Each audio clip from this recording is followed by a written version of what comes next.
So the third strategy that we're going to be talking about is that of the power pegs. Here are the 20 power pegs. And if you were to imagine the pegs like a hanger, they stay the same. And just like a hanger where you can place different kind of clothing, you put a shirt on, you could put a coat, you could put jeans, you could put different type of clothing, the information changes. And so here we have the 20 power pegs. Now these power pegs are on purpose. As you see, one is sun because we only have one sun, and one rhymes with sun. We also have 4. This is a floor, and so 4 rhymes with floor. We have some other things here. 6 rhymes with sticks, so 6 is sticks. 7 correlates or we associate it with 7-Up, the drink.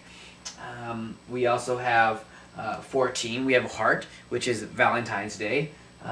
16 is a car or driving, because when we turn 16, we're able to drive.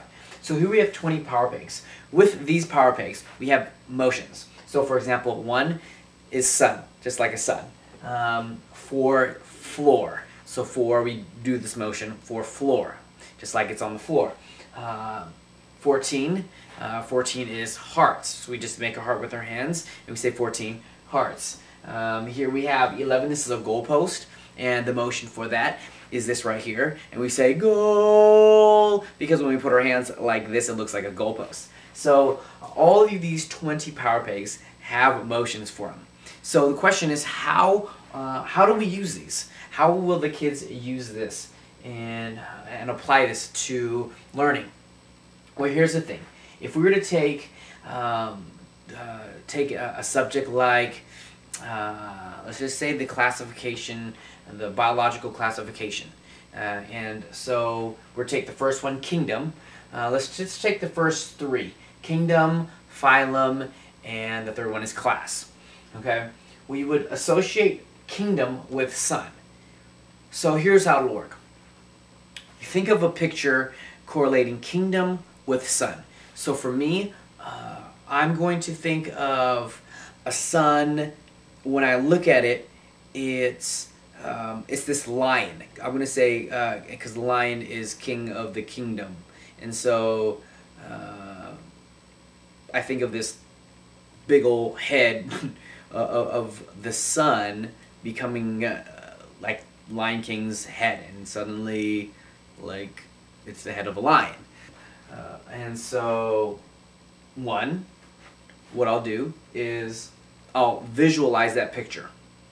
After I visualize the picture of the sun turning into some kind of lion's head, maybe it's something else for you. Maybe it might be like a kingdom of animals, and the sun suddenly this kingdom of animals start jumping out of the sun or something like that. So whatever it is for you works. And of course, the more crazy, the more vivid that image is, the easier it is for us to remember it. And so we have that picture, we think it, and then we say it. So we'll say 1, and rather than saying sun, we'll say 1 kingdom. And then we'll do the motion. I'll take my hands and go like this and say 1 kingdom. Then let's take number 2. Number 2 is eyes. That's the power peg. And phylum is a second classification. And so what I'm going to do is come up with a quick association for eyes and phylum. Let's just say I'm a student that doesn't know what phylum means.